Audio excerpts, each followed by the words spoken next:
George Lucas once said that the reason what makes Star Wars so special is not that it's taking place in outer space or that there's aliens or there's spaceships or there's cool future tech or laser swords, it is all that, but at its core it's a story about a family reuniting. It's an outer space opera, if you will. I still remember the first time Guardians of the Galaxy came out. I loved that movie and its characters from the start. I didn't expect to. James Gunn had an important task at hand, but they definitely chose the right guy. His ability to juggle multiple characters while not ignoring any one character is amazing.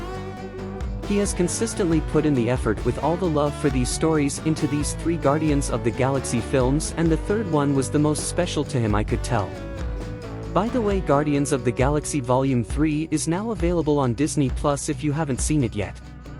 Go watch it, seriously. The movie did good with Rocket.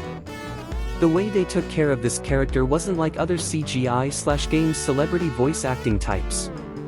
This one felt so different. It had immense heat and intentionality in the character arc across 3 films. The manner in which they dealt with Rocket's childhood trauma was done so beautifully. Handled with such care. There were rumors going around that the voice actors in Guardians were not being paid enough or didn't get the recognition they deserved, to which James Gunn responded and kept them as important as the on-screen actors. He did this off-screen as well. There's so many cool bits and pieces to this movie, full of James Gunn's masterful storytelling, which I thoroughly enjoyed. The fact that I'm talking about 2 CGI characters, the next being Layla, should tell you how much James loves writing and exploring these characters and ensuring they are treated with the care they deserve. I knew Linda Cardellini was playing Layla from the day it was announced. I grew up watching Scooby-Doo and all the movies, reviews coming up soon. But I've been recently watching Dead to Me, reviews soon, which by the way is an amazing show. If you haven't seen it already, just do yourself a favor and watch it.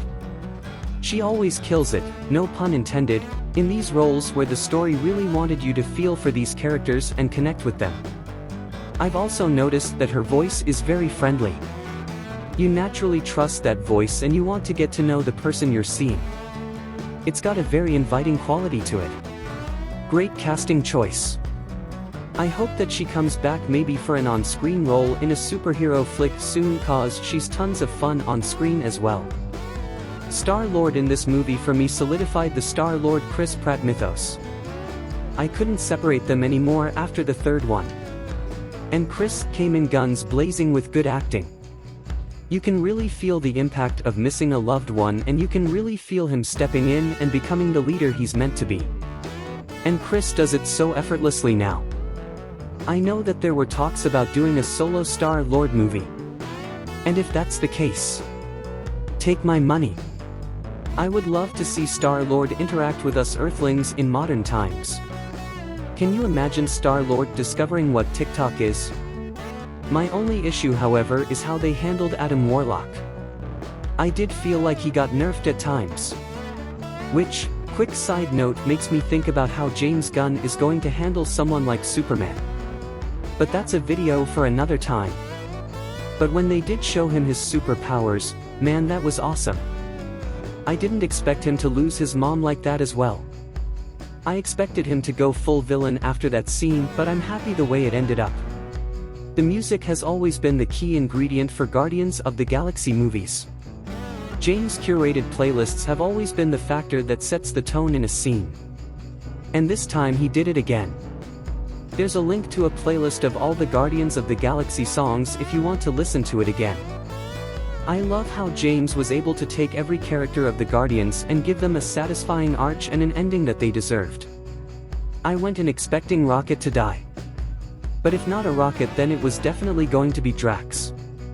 And I don't know why, and hats off to James Gunn, but the ending feels equally emotional. It's knowing the fact that they're still out there somewhere but in different roles gives us a sense of death of the old Guardians that made way for the new.